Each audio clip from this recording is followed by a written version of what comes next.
Merci Madame la Présidente, Madame la Commissaire qui est en train de tricoter pendant que nous parlons de l'avenir et de l'identité de nos peuples. Cette personne attaquée au couteau en Suède, l'auteur est un Afghan arrivé en 2016, déjà connu des services de police. Des écoliers menacés au couteau à Hermont en France, l'auteur est un Haïtien multirécidiviste. En Allemagne, Christiane, 49 ans, Johanna, retraitée, Stéphie, 24 ans, qui était venue acheter une robe pour le mariage de son amie. Toutes ont été spécifiquement visées en tant que femmes et assassinées au couteau par un Somalien arrivé en 2015 comme demandeur d'asile. Plus d'un mois ne passe en Europe sans une attaque impliquant un migrant fraîchement débarqué. Qui mettra un genou à terre pour ses victimes ? Non mais je vais vous donner un autre exemple parce que c'est très concret et c'est symptomatique de votre politique que je trouve un peu molle si vous me le permettez. Non, parlons concrètement. Il y a un islamiste tchétchène qui a harcelé sur les réseaux sociaux la jeune Mila. La jeune Mila, vous le savez, c'est une jeune fille qui est protégée par le ministère de l'Intérieur, qui est harcelée sur les réseaux sociaux, qui est une adolescente parce qu'elle a critiqué l'islam sur les réseaux et dont la vie est un enfer aujourd'hui parce qu'elle est harcelée. Un islamiste tchétchène qui l'a harcelé sur les réseaux sociaux a été interpellé par le RAID, mis en examen pour menace de mort et pour apologie de terrorisme. Il est remis en liberté. Mais dehors. Alors, si je peux me permettre. Si Et une candidate qui veut s'en éloigner. Et que la réalité, c'est que si Marine Le Pen était élue présidente de la République, la France sortirait de l'Union européenne. Et c'est nos jeunes qui veulent faire un Erasmus, qui ne pourraient plus le faire. C'est tous les gens qui travaillent dans des secteurs qui sont très liés au tourisme ou qui sont liés aux exportations qui se retrouveraient pénalisés. Si Marine Le Pen est élue, il n'y aura rien pour l'environnement. Elle veut même enlever les éoliennes qui sont en France. Ça veut dire qu'on va rouvrir des centrales à charbon, c'est-à-dire qu'on va importer plus de pétrole, plus de gaz. Si Marine Le Pen est élue, ce n'est pas les valeurs de la République qui seront défendues. Parce que sa priorité, c'est de demander aux policiers d'aller courser les femmes qui portent le voile pour leur retirer leur voile ou pour les verbaliser. C'est dans ses propositions. Parce que sa priorité, c'est de dire à des enfants, à des jeunes qui sont nés en France, qui vont devoir être expulsés de leur logement social parce que leurs parents ne sont pas français. Et le soleil ne se lèvera plus. Non, c'est dans le programme. Il va y avoir des avalanches, des tsunamis. Ça va être horrible. Vous réagissez comme ça pour disqualifier. Le jour ne se lèvera plus jamais. Vous réagissez comme ça pour disqualifier. Moi, je vous. Madame la Présidente, bannir les expressions dites genrées comme monsieur, madame ou mademoiselle et interdire désormais la simple référence à Noël, voilà ce qu'exige la Commission européenne de ses salariés dans une note interne qui leur a été adressée. Ce chef-d'œuvre de bêtises bureaucratiques n'est pas une simple anecdote, mais une nouvelle marche vers l'installation progressive et minutieuse d'un nouveau totalitarisme. Votre projet à l'égard de cette civilisation millénaire que vous détestez tant n'est pas seulement de la remplacer par les voies migratoires, mais de l'annuler. De l'annuler purement et simplement en déconstruisant méthodiquement son âme et ses fondations. Ce projet militant est celui de l'idéologie woke, importée de l'autre côté de l'Atlantique. D'une cancel culture qui voudrait faire table rase du passé, effacer nos mythes et nos héros, déboulonner nos statuts, réécrire l'histoire, culpabiliser les majorités pour mieux imposer les communautés. L'effacement de nos références culturelles et civilisationnelles n'est qu'une étape. Pendant que vous vous pensez légitime à réviser nos traditions millénaires ou notre vocabulaire, la commissaire européenne à l'égalité Helena Dalli assure en parallèle activement la promotion de l'association Fémiso, une officine islamiste proche des frères musulmans connue pour son prosélytisme en faveur du voile et ses attaques envers la conception française de la laïcité. Sans parler de la campagne du Conseil de l'Europe financée par notre argent, assurant la promotion du voile islamique pourtant si étranger à l'idée que la civilisation européenne se fait de la femme. Devant votre volonté d'éjecter purement et simplement l'Europe de l'Union européenne, nous continuerons à défendre une France française dans une Europe européenne. Qu'il me soit permis, mesdames et messieurs, au risque de m'attirer les foudres des déconstructeurs haineux que vous êtes, de vous souhaiter à toutes et à tous un très joyeux Noël. Je vous remercie. Pour vous rappeler un peu la chronologie, les États membres ont mandaté la Commission européenne pour négocier auprès de Pfizer, Moderna, AstraZeneca et l'intégralité des laboratoires qui ont mis à disposition des vaccins, les commandes et les contrats de négociation. Cette démarche devait se faire dans une opacité relativement importante puisque personne ne devait avoir accès à ces contrats. Il n'y avait aucune démarche de transparence, les députés étaient tenus à l'écart de ces négociations et n'avaient même pas accès aux documents. Face aux accusations, à juste titre d'ailleurs, d'opacité, de manque de transparence, la Commission, pour éviter un scandale, a finalement indiqué qu'elle trierait des députés sur le volet et qu'elle donnerait accès, là encore de manière un peu spéciale, dans une pièce sécurisée, avec les portables à l'entrée, les contrats de négociation à un certain nombre de parlementaires. Nous sommes aujourd'hui, et je voulais que vous le sachiez parce que c'est important qu'on soit transparent avec vous, à un refus ostensible des laboratoires de donner, alors même que les commandes ont été passées, de rendre transparents les contrats de négociation. Il n'y a qu'un seul laboratoire qui a accepté aujourd'hui de s'associer à cette démarche de transparence avec la Commission, qui est le laboratoire CureVac, qui est un laboratoire allemand qui a vocation à participer à la production de vaccins. Et je voulais vous montrer le document que je me suis procuré, qui est donc ce contrat. C'est un contrat de vaccin qui a été donc négocié entre la Commission et le laboratoire allemand CureVac. Et je vous affirme que nous ne savons rien. Voilà, on ne sait rien sur les montants, on ne sait rien sur les négociateurs, on ne sait rien sur les garanties, on ne sait rien sur les responsabilités. Et je voulais vous montrer ce qu'était cette pseudo-démarche de transparence. Je vais vous montrer le document qui a consisté donc à nous montrer. Donc c'est un document qui fait quelques dizaines de pages. Donc vous avez l'intégralité des formules de politesse. Donc voilà, tout est très très bien écrit. Vous avez le sommaire, tout est bien présenté. Et toutes les informations les plus importantes, à savoir celles que je viens de vous énoncer, sont toutes biffées, c'est-à-dire qu'elles sont toutes, je vais vous montrer, voilà, les informations les plus importantes sont toutes masquées. Donc vous avez des carrés gris absolument partout. Voilà la pseudo-démarche de la Commission européenne et des laboratoires, c'est-à-dire faire venir des parlementaires dans une pièce sécurisée pour leur montrer des documents qui sont complètement caviardés, des documents dont les informations les plus importantes sont masquées. Est-ce que moi je suis né ici dans le 2e arrondissement? Oui, c'est pour le futur. Je suppose que c'est dans le programme des élections, c'est le programme de Marine Le Pen. On remet en cause le droit du sol. Je veux bien, mais moi je suis né. Pas ceux qui sont français aujourd'hui. Pas ceux qui sont français aujourd'hui. Je pense que la nationalité française, elle s'hérite ou elle se mérite. Et on a un peu tendance aujourd'hui à distribuer la nationalité française comme un spéculo. C'est-à-dire vous arrivez sans aucune condition de revenu, de maîtrise de la langue, d'intégration par le travail, etc. On vous file les prestations sociales, la carte d'identité. Ben, moi, je considère que non. Mon père est... Ce que vous dites sur M. Castaner est tout à fait faux. Vous pouvez le répéter plusieurs fois. Vous n'avez pas de cellule de fact-checking ce soir? Répétez. Parce que là, elle tournerait à plein régime. Hein. Vous êtes vraiment condescendant. Laissez parler l'interlocuteur. J'espère que si vous êtes au pouvoir, vous laisserez parler vos opposants. Ça paraît pas gagné, hein, manifestement. Je leur enverrai pas les LBD. Faut savoir si vous soutenez les policiers ou pas les policiers. Ça a l'air assez compliqué. Oui, mais pas à usage pour contrôler les manifestations sociales, pour aller lutter contre la délinquance, contre laquelle vous ne luttez pas. Alors, je peux parler, ça vous... Bien sûr, je vous en prie, allez-y. Sinon, je vous laisse... Non, mais je vous en prie, allez-y. Merci Madame la Présidente. Monsieur le Haut-Commissaire, depuis plusieurs jours maintenant, l'Europe tout entière assiste impuissante à l'agression de ses frontières en Pologne, où des milliers de migrants tentent de forcer les portes d'entrée, armes blanches et tenailles à la main, et le tout grâce à l'appui logistique de puissances étrangères hostiles. Pourquoi s'en priverait-elle? Puisque l'Union européenne a déjà fait acte de soumission aux yeux du monde en se couchant devant le chantage aux migrants pratiqué par le régime turc d'Erdogan. La situation est claire. Nous sommes devant une opération de déstabilisation de l'Europe, pilotée depuis l'extérieur. Ce que subit la Pologne, dont les frontières sont aujourd'hui en état de siège, porte un nom, une invasion. Il serait bien naïf de ne pas affirmer ici que parmi ces migrants se dissimulent les statistiques de l'insécurité et du terrorisme de demain. Écoutez l'alerte des services lituaniens quant à l'identification de plusieurs profils terroristes entrés en Europe depuis l'été dernier. Regardez l'histoire et la multiplication d'attentats commis sur notre sol depuis 10 ans, impliquant directement ces immigrés clandestins entrés chez nous avec votre bénédiction. Romain Gary disait que 90% de notre civilisation sont des murs. Si vous supprimez les murs, qu'en reste-t-il? Face à l'agression que nous subissons, votre politique de laisser-faire est criminelle. En refusant de laisser le moindre centime à la construction de barrières aux frontières de la Pologne et de la Lituanie, vous condamnez ces pays à la submersion. Votre Union européenne a désarmé les nations. Dès qu'un clandestin réussit à poser un pied dans l'espace Schengen, il nous est interdit de le refouler. Dans ces conditions, Frontex n'est pas une agence de contrôle de nos frontières, mais une hôtesse d'accueil pour migrants. Ce principe doit être abrogé et des moyens massivement déployés pour soutenir la Pologne avec un message ferme. Vous ne passerez pas. Je vous remercie. Il faut bien, vous le disiez en ouverture d'émission, mais il faut bien que les gens se rendent compte que le ministre de l'Intérieur passe ses journées à expliquer qu'il n'y a pas de zone de non-droit. Il faut quand même rappeler qu'on est ici, journalistes, responsables politiques, parlementaires.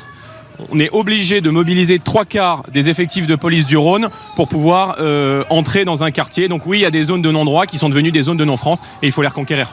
On a beaucoup parlé de ce drame qui s'est déroulé à Hayange il y a quelques jours. Oui. La question qu'on peut légitimement se poser, c'est comment est-ce qu'un Kosovar qui bénéficie d'un titre de séjour, donc il y a en plus le problème de l'immigration qui vient se rajouter par-dessus, mais condamné pour 20 faits délictueux, peut-il encore être 9, en liberté? Oui. 20 faits délictueux, condamnés à 10 reprises pour 20 faits délictueux.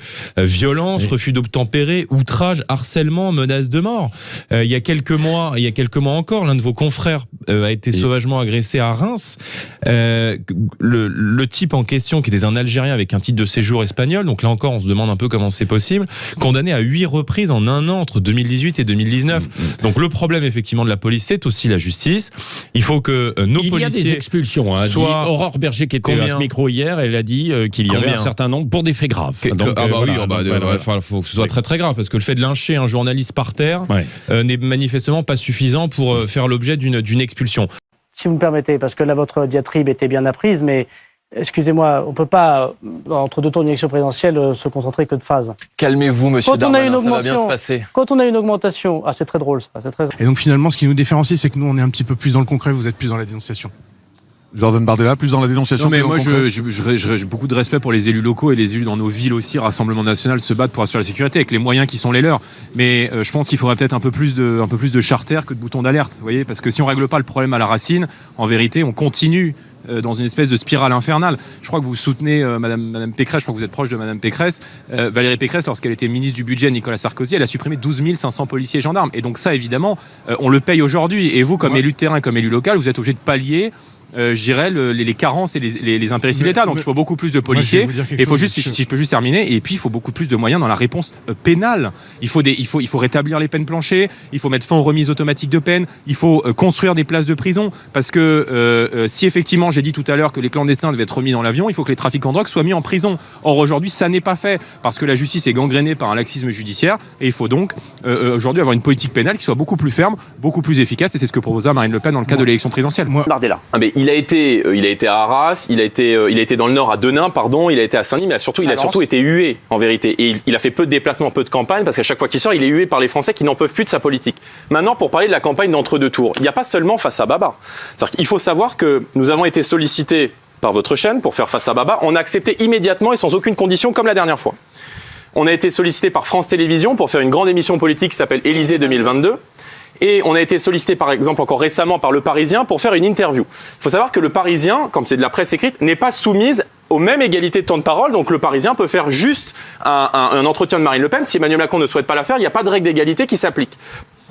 Emmanuel Macron a refusé de faire Le Parisien. Le Parisien a annulé l'interview de Marine Le Pen qui devait sortir hier. C8, Emmanuel Macron n'a pas voulu la faire. On a dû annuler notre participation à l'émission. Élysée 2022, on devait faire cette émission, on a dû l'annuler parce que Emmanuel Macron n'a pas souhaité venir. Donc, en vérité, il a tout fait pour confisquer le débat. Et moi, ça me pose un problème. Parce que, à la base, la France, c'est une démocratie. Et la France, avec Emmanuel Macron, ça ressemble de moins en moins à une démocratie. C'est-à-dire, quand on n'est pas d'accord avec vous, soit il n'y a pas de débat, soit c'est les LBD, soit c'est les insultes, le mépris, la violence. Et ne pas vouloir débattre, ne pas vouloir se confronter, c'est un manque de respect pour les Français. Et je me demande si Emmanuel Macron, il aime les Français. Parce que quand on se comporte comme ça, on vient dans une élection, on rend des comptes au peuple français. Et donc Emmanuel Macron, il n'a pas voulu d'une élection, il voulait être nommé, c'est nomination par tacite reconduction. Et ce principe-là, il me pose un problème et il dit beaucoup de la conception qu'a Emmanuel Macron de la démocratie et surtout de ce que vont être les 5 prochaines années s'il devait être réélu. Donc, profitez de la liberté d'expression tant que vous l'avez encore, c'est pas garanti que vous l'ayez encore pendant les 5 ans s'il devait être réélu par accident. C'est l'expression que vous avez employée. Quel remède vous avez pour établir l'ordre ? D'abord, le remède, je pense, c'est d'arrêter le déni, parce que aujourd'hui, les gens qui sont au pouvoir expliquent partout qu'il n'y a pas de zone de non-droit. Enfin, rendez-vous compte que le quartier s'est un peu calmé, a connu une accalmie, parce qu'on met des dizaines de policiers, des dizaines de CRS. Mais le jour où on va les retirer, dans la minute, les trafics vont reprendre.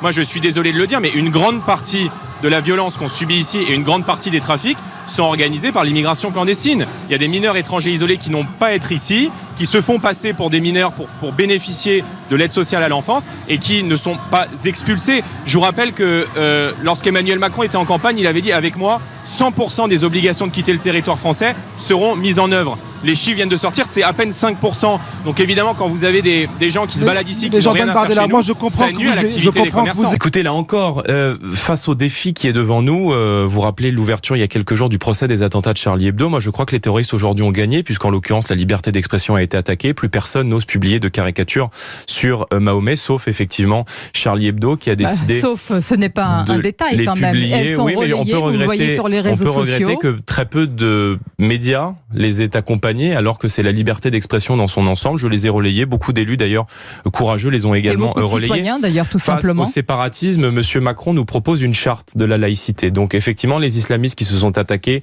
ou qui ont participé, du moins, des attentats de Charlie Hebdo doivent effectivement trembler quand on leur dit que le président de la République va leur faire signer une charte. Vous, ça chez les socialistes, non? Et non, moi, je suis de l'école Pierre Jox, je suis de l'école Jean-Pierre Chevènement, je suis de l'école, y compris Emmanuel Valls sur les questions de sécurité. On a même reproché aux socialistes d'être trop dur. Moi, je me souviens même d'articles où personne nous a reproché d'être trop dur, je vous rassure. Non, mais... Jordan Bardella, hier à Marseille, le candidat Emmanuel Macron a pointé, dit-il, ce sont ces mots, le danger de l'extrême droite qui choisit ces journalistes qui portent des coups aux libertés, qui veut sortir de l'Europe, etc., etc. Bref, avec vous, la France, ce sera le chaos. Que répondez-vous? On croirait la description de son propre quinquennat. Restriction de liberté, c'est lui qui, pendant 2 ans, a enfermé la population française, y compris d'ailleurs des populations, notamment des jeunes, qui étaient peut-être moins exposés à des formes graves du Covid que des personnes âgées sur lesquelles certaines restrictions pouvaient se justifier, les restrictions de liberté notamment en matière numérique avec la loi Avia.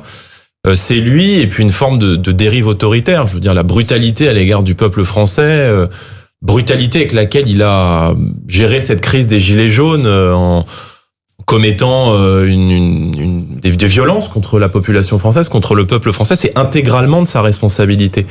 La France est aujourd'hui 34e en matière de respect de liberté de la presse, c'est-à-dire derrière le Ghana et l'Uruguay. Qui disait que 50% des Français, je crois, trouvaient que Marine Le Pen faisait la meilleure campagne. Et d'ailleurs, même ici, je pense que si on met une urne ici, vous votez pas massivement pour Marine Le Pen, mais quoi qu'après on ne sait pas, mais vous avez tous dit à plusieurs reprises qu'elle faisait une bonne... Mais le dites pas parce que vous allez vous faire sortir de l'antenne. Mais... On arrive dans une cérémonie officielle comme celle du 14 juillet où on célèbre nos armées, on célèbre le sacrifice de nos soldats. Eh bien, on a un peu de tenue, oui, on s'habille pas comme Tiki Winky, on a un peu de tenue, on a un peu d'exemplarité à... Et effectivement, d'autant plus quand on a acquis la nationalité française il y a 3 ans et qu'on se veut être un modèle d'assimilation et de réussite, eh bien, effectivement, on a une attitude exemplaire parce que avoir une tenue et une attitude... Alors, comme elle est française seulement depuis 3 ans, elle a... Oh, je m'en doutais, vous êtes prévisible. Mais non, mais c'est vous qui dites ça. Non, mais c'est pas que je suis prévisible. Je suis votre... Vous dites... Oui. Donc, vous venez de rappeler, excusez-moi, vous dites, bon, il y a un problème de tenue, ça n'a rien à voir avec cette couleur de peau. Mais en fait, en même temps, ça a à voir avec le fait qu'elle est française seulement depuis 3 ans. Oui, parce que quand on est français, vous voyez, je crois que c'est pas venez comme vous êtes, c'est devenez ce que nous sommes. Et donc, je pense plus exemplaire que les autres. Oui, je pense que lorsqu'on acquiert la nationalité française, lorsque la France nous offre, peut-être qu'il y a de plus beau à savoir sa citoyenneté. Alors, quelle est la tenue un sketch de Cadmerade. C'est Jean-Michel à peu près. Là, c'est Jordan à peu près. Bon. Oui, bah vous, c'est pas Jean-Michel Comptable. Hein. Si. Non, juste un mot. Seconde, vraiment. Vous qui avez enfermé 48 millions de Français pendant le Covid et qui avez été contrôlé, demandé à la police républicaine d'aller contrôler les attestations sur un papier, vous venez de me dire on ne pourra pas appliquer la loi. C'est une maladie, l'islam, pour vous? Il y avait une maladie. Et donc oui, on a contrôlé pendant un temps restreint, que les gens portaient leur masque. Vous, ce que vous dites, c'est qu'il faut dorénavant que la France devienne le seul pays au monde qui interdit le voile dans l'espace public et que nos policiers aillent traquer dans la rue. Oui, dans l'école, parce qu'on forme des consciences. Et donc là, parce que c'est des jeunes filles qui ne savent pas encore si elles veulent décider ou pas de le porter. Et donc dans la rue, on serait le seul pays au monde où les policiers, quand il y a une femme voilée, iraient les voir en leur disant « Je vous mets une amende, vous retirez votre voile immédiatement et je vous mets une amende ». C'est ça la priorité pour nos policiers. Vous voulez que je vous rappelle ce que dit Emmanuel Macron du voile Merci en disant que c'est contraire à la civilité française. Jean-Michel Blanquer qui dit qu'il n'est pas souhaitable dans le dossier, donc on pourrait en parler des heures. Mais juste fuyez les caricatures et allez lire ce qu'on propose. Avec les régimes de l'autre côté de la Méditerranée ou bien de l'Afrique, etc., ces gens-là viendront en France parce que il y a nécessité, il y a urgence. Donc ces gens-là, ils viennent pas de gaieté de cœur ici atterrir à la Guillotière pour vendre des Marlboro. ils viennent parce qu'ils se sauvent de l'Afrique, ils se sauvent de l'Algérie. Je pense qu'ils viennent parce que la France est extrêmement généreuse et qu'elle permet ici d'organiser des trafics et de nuire aux habitants. Moi, je veux bien qu'on soit dans le déni, mais la vérité, c'est qu'une grande partie de la violence, je crois qu'il y a 1300 faits de délinquance qui sont liés directement cette année aux mineurs étrangers isolés, qui sont généralement ni mineurs ni isolés, qui viennent ici, qui sont passés pour des mineurs, qui bénéficient des prestations sociales qui sont liées à ce qu'on appelle l'ASE, c'est-à-dire l'aide sociale à l'enfance, qui restent sur le territoire, qui ne parlent même pas français. Moi, j'entendais des commerçants dire, les gens qui viennent nous interpeller, les gens qui viennent embêter nos clés, ils ne parlent même pas français. Donc on voit bien ici, on a une espèce de melting pot du laxisme généralisé qui gangrène le pays depuis 40 ans. Donc moi, je regarde la réalité en face et je pense que si on règle pas le problème de l'immigration clandestine, moi, ce qui se passe en Algérie, ça se passe en Algérie. Je pense qu'il faut arrêter de se coucher devant le régime algérien. J'ai pas dit qu'il faut faire de l'ingérence avec l'Algérie, mais être de connivence avec ces régimes-là, qui aujourd'hui, à cause de ça, allez dire ça, les Algériens... Ne fait pas ce grand remplacement, monsieur Bardella. Et quand bien même les étrangers... Mais votre bilan, il existe, lui. Mais pas. Les 900 000 clandestins qui ne sont pas expulsés, il existe les 10% d'exécution d'OQTF et donc les 90% des gens qui restent. Ça, c'est votre bilan et ça, il existe. Et vous voyez, avant d'aller regarder très très loin, je regarde à côté de chez moi. Mais moi, je regarde ici, monsieur Bardella, on ne vous entend jamais. Le Rassemblement national, vous avez une indignation à géométrie variable et vous prétendez être le parti de la sécurité. Mais qui agresse, Vous êtes le parti de la sécurité pour quelques-uns seulement. Les homosexuels dans notre pays. Qui agresse les homosexuels dans notre pays? Pourquoi est-ce que deux homosexuels ne se tiennent plus la main en Seine-Saint-Denis, madame? Vous allez m'expliquer que c'est de la faute de l'immigration. Non, mais mais la question est... Je vous fais grâce de cela. Vous êtes l'une des seules à ne pas être dans le déni au sein du gouvernement. Mais j'aimerais juste connaître votre logique. Lorsque je vous dis, par exemple, que un sujet que vous portez, le sujet des agressions sexuelles, que 63% des agressions sexuelles dans les transports en commun d'Île-de-France, notre région où nous sommes tous deux candidats, sont le fait d'étrangers. Qu'est-ce que vous répondez à cela? Vous croyez pas qu'il y a une incohérence entre être d'un côté le gouvernement qui accumule tous les chiffres de l'immigration, qui a passé tous les records d'immigration, et en même temps vouloir défendre les droits des femmes en France en faisant venir des gens qui détestent tout ce que les femmes représentent dans notre pays, ce symbole de liberté. Donc je veux juste avoir votre réponse dessus. Et oui, je mets les pieds dans le plat. Oui, je lis, et je l'assume, je lis l'explosion de la violence dans notre pays, à l'immigration incontrôlée. Je pense qu'en fait on vit pas dans le même monde. Moi je propose à ça c'est vrai, je propose à Emmanuel. Non mais je propose à Emmanuel Macron de venir passer peut-être quelques jours, quelques semaines dans la cité HLM où j'ai grandi à Saint-Denis, dans la cité Gabriel Péri. Aujourd'hui, lorsque vous entrez, par exemple, eh bien vous avez des dealers à l'entrée des immeubles qui sont cagoulés, qui parfois sont armés, qui regardent qui sont les gens, qui rentrent dans le bâtiment pour vérifier que vous n'êtes pas de la police. Je l'invite à venir voir le poids de plus en plus prégnant du fondamentalisme islamiste dans des communes comme Saint-Denis, dans des communes du 93.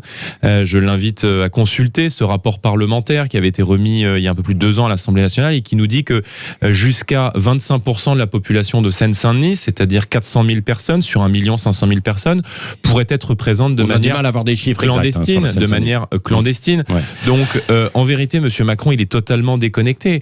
Mais moi, je veux bien, si vous voulez, qu'il fasse campagne pendant 1 an en expliquant que la Seine-Saint-Denis, c'est la Californie sans la mer. On les renvoie dans leur pays. Mais comment ils a priori, ils ont des parents. C'est ça le problème. Moi, je me pose le problème parce que aujourd'hui, on va les renvoyer dans leur pays. Et demain, il en arrivera d'autres.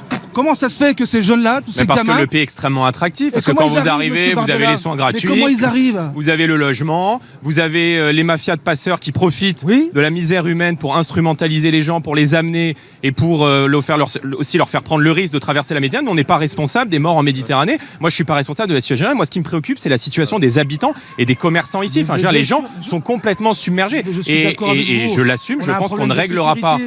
Mais je pense qu'on ne réglera pas ce problème. Regardez, non, pas Paris. Moi, j'habite en banlieue parisienne. Je suis élu en Seine-Saint-Denis. À Paris, 75% des mineurs qui sont déférés devant le parquet de Paris sont des mineurs étrangers. Dans les transports en commun d'Île-de-France, 93% des vols et 63% des agressions sexuelles sont le fait d'étrangers. C'est pas mes chiffres, c'est ceux du ministère de l'Intérieur. Donc on voit bien qu'il y a un lien aujourd'hui entre le laxisme qu'on a d'un côté avec l'immigration clandestine et l'explosion de la violence qui fait que les gens sont complètement dépassés, sont complètement submergés. Merci Madame la Présidente, Monsieur le Président de la République. Votre Europe a 60 ans, la nôtre en a 3000. Votre projet politique a pour but d'effacer les nations d'Europe, le nôtre de les sauver. Il faut déconstruire l'histoire de France, aviez-vous déclaré. On comprend donc votre enthousiasme de vous retrouver aujourd'hui à la tête d'une institution qui s'est donné pour objectif la dissolution de l'Europe millénaire. Vous et vos alliés avez fait de l'Europe l'arrière-cour de Washington, la proie de Pékin, le paillasson d'Erdogan et l'hôtel de l'Afrique. Produire des batteries et des semi-conducteurs sur le sol européen est louable, mais le XXIe siècle exige de nous une vision plus lointaine. C'est en un entretien récent dans lequel vous vous réjouissez d'emmerder une partie du peuple français, vous prônez la mise en place d'une Europe des migrations.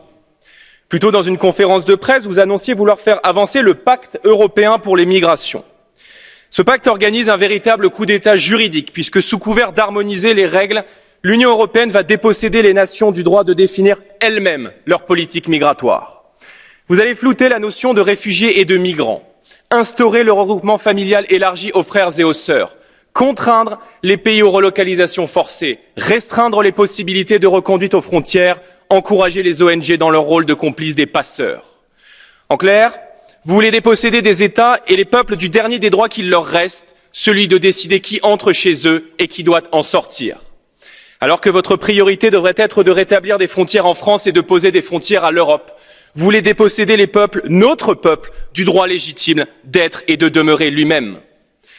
Demain, l'Europe sera-t-elle encore l'Europe si, comme à Cologne, les journées sont rythmées par l'appel du muezzin? Sera-t-elle encore l'Europe si, comme dans des villes belges ou hollandaises, une majorité d'habitants prête allégeance au roi du Maroc ou au sultan Erdogan? Enfin, si, comme tant de quartiers de France, une autre civilisation s'impose et avec elle un rapport aux femmes qui nous est étranger. L'Europe peut survivre à des déficits supérieurs à 3% du PIB, mais elle ne se relèverait pas d'un déficit prolongé des naissances compensé par des migrations extérieures. Les nations d'Europe ne veulent être ni dissoutes, ni remplacées, ni submergées. L'élection présidentielle des 10 et 24 avril prochains ne décidera pas seulement du sort de la France, mais de celui de l'Europe tout entière. Monsieur le Président de la République, comment pouvez-vous prétendre aujourd'hui en rassembleur en Europe, alors que vous aurez été jusqu'au bout le diviseur de la France, préférant à l'unité du pays la concurrence généralisée et donc la guerre de tous contre tous? Vous vous êtes comporté comme un liquidateur à la tête de l'État français. Vous aurez minutieusement joué au casino avec l'industrie française, bradée à des puissances étrangères et dont Alstom restera à jamais un symbole de trahison des intérêts nationaux. Vous aurez laissé l'État être contesté dans son autorité, la nation affaiblie dans sa souveraineté, le peuple attaqué dans son identité et dans ses libertés. De vos promesses d'un monde nouveau, il ne restera que vos brimades, vos humiliations, votre cynisme et votre mépris qui auront contribué à rendre le peuple triste, à affaiblir sa force vitale, à le faire douter de l'avenir, à le faire douter de lui-même. Alors que la France a besoin de rayonner de nouveau pour exprimer sa puissance, vous avez éteint sa lumière. Pour la France, mais aussi pour l'Europe, il est vital que votre mandat reste unique. Je vous remercie. De la guillotière, moi, à l'hôtel Dieu. Est-ce que je suis français? Est-ce que je suis assez français pour vous? Mais monsieur, vous êtes français. Moi, j'en ai pas après. Sans me justifier, parce que je ne suis pas là pour. Non, mais c'est vous qui me demandez de me justifier sur votre nationalité. C'est une question. Mais vous savez, ma mère, elle est pas née ici. Mais je dis juste qu'il y a une génération qui est arrivée en France il y a un certain nombre d'années, qui a fait cet effort, en fait, qui n'était pas d'ici, mais qui est devenu d'ici, qui a appris la langue, qui a respecté les lois, qui a voulu travailler. Or, aujourd'hui, on voit bien que ceux qui arrivent pour dealer du shit, pour agresser les femmes et pour empêcher les commerçants de travailler, ils viennent pas avec une démarche bienveillante à l'égard de la France. Donc, je dis juste que ces gens-là, si vous êtes chez vous, que vous invitez quelqu'un à manger, qui met ses pieds sur la table et qui organise du trafic de drogue dans le couloir, vous allez mettre dehors. Eh ben moi, je souhaite faire pareil ici. Jordan Bardella. Je vais vous dire, moi j'en ai ras-le-bol des leçons d'expertise de gens qui se sont présentés en 2017 comme des Mozart de la finance et qui ont rallongé la dette de 600 milliards d'euros. Plus 600 milliards d'euros, plus 25% de la dette. Fallait pas aider les entreprises. Dont le ministère des Comptes publics nous dit que la dette imputable au Covid et au quoi qu'il en coûte, c'est 200 milliards. Le reste est dû à de la mauvaise C'est la pauvreté qui Mais monsieur, attendez, juste un argument là-dessus.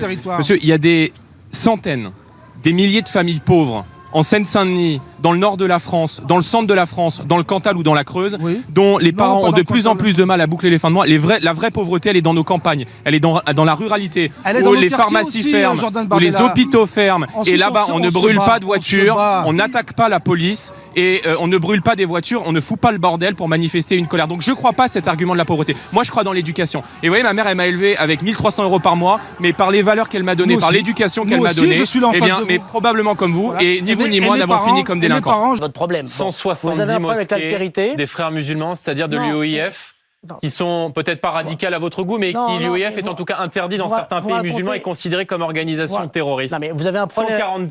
147 mosquées du Tabligh, 152 mosquées salafistes et 71 mosquées du Miligorus, c'est-à-dire sous influence directe de la Turquie d'Erdogan. Ça ne vous suffit pas, monsieur le ministre? Les mandats des policiers de courir après des gens qui portent le voile pour leur mettre des amendes. Oui, est-ce que vous leur donnez vous avez bien couru après des gens pendant des mois pour vérifier s'ils avaient bien coché le petit papier sur l'attestation, va faire ses courses pour pouvoir sortir et pouvoir respirer 5 minutes dans la rue. Donc c'est pas à vous. Quand il s'agissait d'enfermer 48 millions de Français.